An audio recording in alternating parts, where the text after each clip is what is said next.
Amigos, continuamos aquí en Uno por Uno, Opinión y Libertad con Héctor Gómez de la Cortina. Justamente algo de lo que ha planteado el nuevo presidente electo Andrés Manuel López Obrador para la nueva administración federal ha sido poner un delegado por cada entidad federativa en los 32 estados de la República para que se hagan cargo de los programas de desarrollo integral. Los programas sociales de la federación están pues bajo la tutela de estos delegados que ya existían.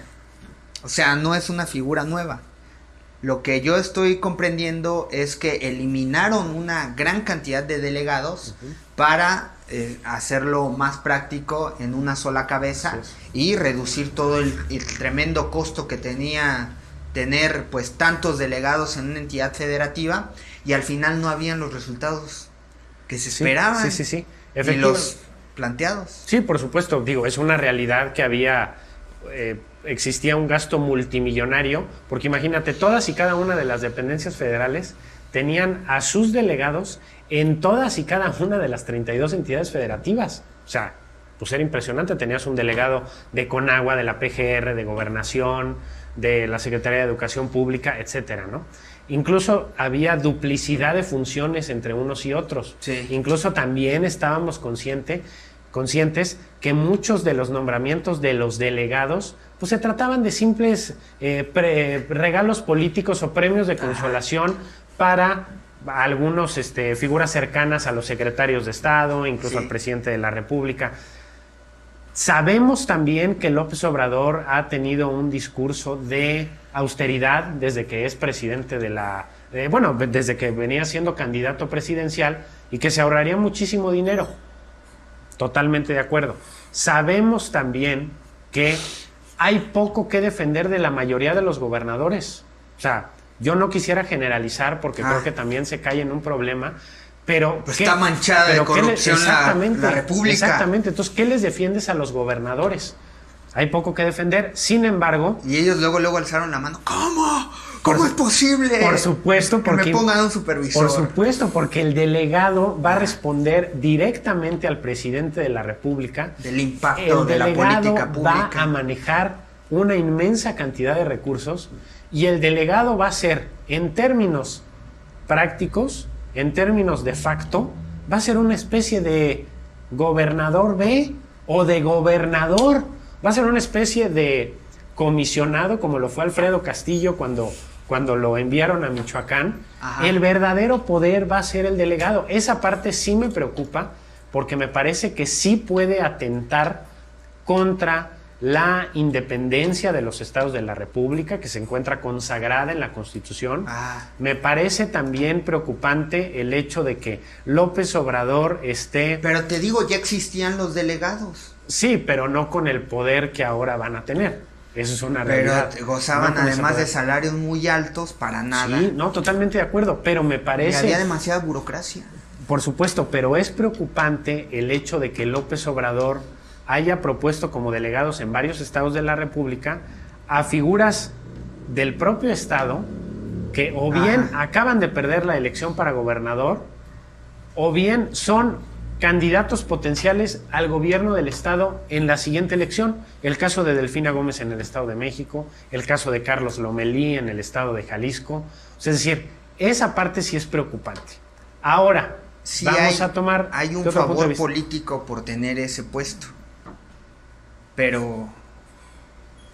Sí, pero creo que debería de ser más cuidadoso, porque me parece que lo que está evidenciando es el hecho de querer centralizar otra vez el poder, el hecho de querer aparentar vivir en una federación cuando se está queriendo centralizar todo, como en la época del apogeo del sistema.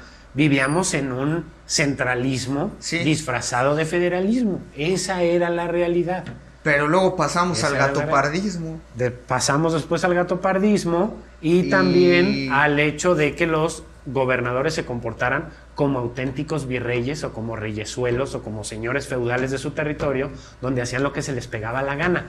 Creo, por supuesto, que tiene que haber contrapesos. Y creo que la federación no puede ser ajena a lo que ha venido pasando, a este saqueo inmisericorde de varias entidades de la República con casos emblemáticos. Claro. Y ahorita podemos mencionar a los Duarte o a Borges, pero recordemos que está el caso de Mario Marín en Puebla, de Ulises Ruiz en Oaxaca, de Andrés Granier en Tabasco. O sea, esto viene ya de mucho tiempo. Sí. Pero también me parece que es un atentado a la autonomía de las entidades de la República mandar un superdelegado. A mí me remonta a la antigua Roma, con los famosos procónsules, cuando llegaban a las provincias, y pues todo el mundo tenía casi que hincarse, porque era quien llegaba, el procónsul llegaba con la bendición y con todo el respaldo del César. Entonces, imagínate nada más. Pues es una medida para establecer orden ahora que se ha desfigurado todo. De acuerdo, y no digo que no vaya a funcionar, ojalá funcione y sea para bien,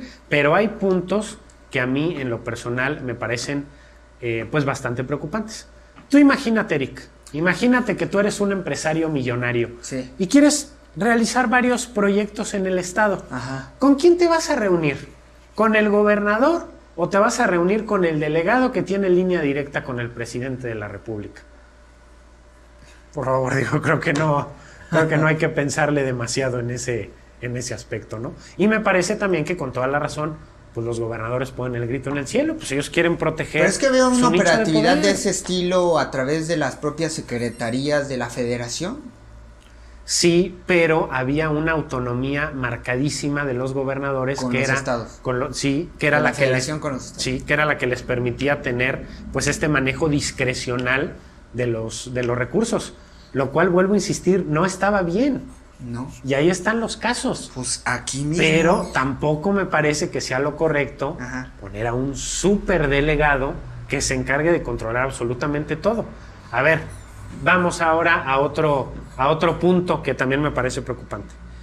El superdelegado que designa López Obrador va a atender temas de la Secretaría de Educación Pública, de la Defensa Nacional, de la PGR, de la del Medio Ambiente, de la de Gobernación. O sea, en él solo se van a concentrar programas sociales. ¿Y las funciones de las demás secretarías? O sea, te pongo un ejemplo. Si tú querías registrar un libro y mandarlo al Instituto Nacional de los Derechos de Autor, tú podías acudir a Guanajuato a la delegación de la SEP. La delegación de la SEP te hacían ese trámite, ellos lo mandaban a la Ciudad de México y después la Ciudad de México contestaba y ya pasabas tú por tu carta en donde te daban el registro, ¿no? Te otorgaban el registro de dicha obra para protegerlo. Si va a desaparecer la SEP, te estoy dando un ejemplo quizá muy nimio, pues, pero es un ejemplo. ¿Dónde se va a hacer ese trámite? Ya, entonces ahora hay que ir a la Ciudad de México, hay que mandar las cosas por correo a la Ciudad de México, hay que acudir a la documentación, hay que acudir con tu documentación en la superdelegación que va a atender uno de estos hombres o mujeres que nombre López Obrador. O sea, ¿qué función? Porque todavía no está claro en específico. Oye, hasta ahorita lo que sabemos es que son encargados nada más de ser el vínculo con los programas de desarrollo integral de la Federación. Pero sabemos también que las otras delegaciones, las delegaciones van a más desaparecer. Entonces, las funciones que realizaban las otras delegaciones, ¿quién las va a atender ahora? Se centraliza, se va a generar. Una figura.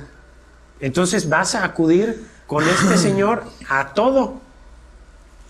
Es que en términos de operatividad, creo que ahí sí existen los sesgos de no tener claridad cómo va hasta que entren en funciones. Sí, por eso digo que creo que ahorita existe todavía una enorme incertidumbre. Así es. Y que se puede generar un vacío que se puede ir recomponiendo. Digo, no se inicia un proyecto estando todo perfecto, ¿no? Obviamente se van a generar molestias, habrá cosas que se tengan que reconsiderar, acaso, pero es un tema que me parece, pues, inquietante, por decirlo menos. Muy bien, vamos a pausa y envíe todos sus comentarios. Regresamos a Opinión y Libertad.